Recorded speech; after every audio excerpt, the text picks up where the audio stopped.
श्रीराम समर्थ. नामाविषयी शुद्ध भाव आवश्यक. ईश्वर सर्वांचं उत्पन्न करता आहे, रक्षण करता आहे, तसेच संहार करताही आहे. परंतु तरी त्याला न्यायी आणि प्रेमी म्हणतातच, कारण तो निस्वार्थी आहे. म्हणजे प्रेम हे निस्वार्थातच असते. आपल्याला खरे म्हटले म्हणजे आपला स्वार्थच नडतो. आपला स्वार्थ प्रेमाच्या आड येतो. आपले विषय ईश्वर प्रेमात व्यत्यय आणतात. ज्या ज्या गोष्टी या प्रेमाच्या आड येतात त्यांचा त्याग नको का करायला? तेव्हा विषयांची आसक्ती, त्यांच्यावरचे प्रेम नाहीसे झाले पाहिजे.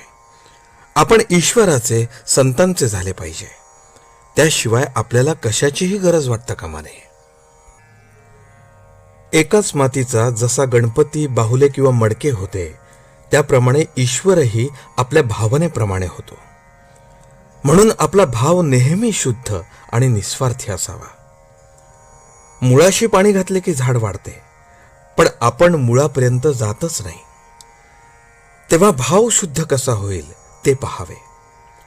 उदाहरणार्थ, एकादशीच्या दिवशी उपवास करायचा एवढेच आपल्याला ठाऊक असते. पण एक गृहस्थ एकादशीला भगवंताचे नामस्मरण करायचे सोडून 12 वाजेपर्यंत आंघोळ न करता अंगणमोरी झाडत बसला. असे आमचे चुकते. थोडक्यात म्हणजे आम्हाला मुळात काय पाहिजे हेच कळत नाही. कावीळ झाली म्हणजे डोळ्याला खरे रूप कसे कळणार? म्हणून ज्याचे डोळे साफ आहेत तो सांगेल त्याप्रमाणे वागावे. याकरता गुरुआज्ञा प्रमाण मानून आपण वागत जावे. नाम श्रद्धेने आणि शुद्ध भावाने घ्यावे, म्हणजे मनात शंका येत नाहीत. या भगवंताच्या नामाची गोडी एकदा लागली म्हणजे भगवंत नाही आपल्याला सोडित.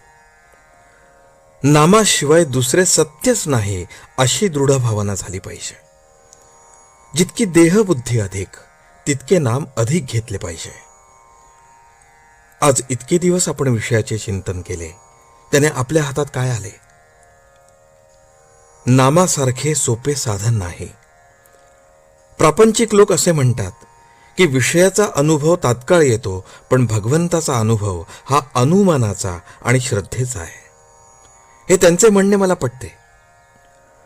प्रापंचिक लोक प्रपंच सोडत नाहीत याचे मला नवल वाटत नाही, पण ते सुख चिरकाळ टिकणारे आहे ही समजूत करून घेऊन त्यामध्ये रमतात, याचे मला वाईट वाटते. मी असे म्हणतो की तुमच्या अनुभवाप्रमाणे जे खरे आहे तेवढेच तुम्ही खरे माना. विषयाच्या ध्यासापासून सुख नाही असे वाटू लागले म्हणजे नामाची गोडी येईल. आपल्या देहावर आपली सत्ता नाही, आपल्या पैशावर आपली सत्ता नाही, आपल्या माणसांवर आपली सत्ता नाही.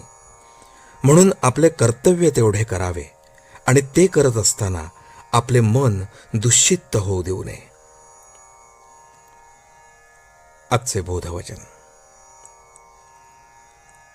भगवत प्राप्ती हे आपल्या जीवनाचे ध्येय ठरवून आपण नेहमी त्याच्याभोवती फिरत असावे, म्हणजेच त्याच्या अनुसंधानात असावे.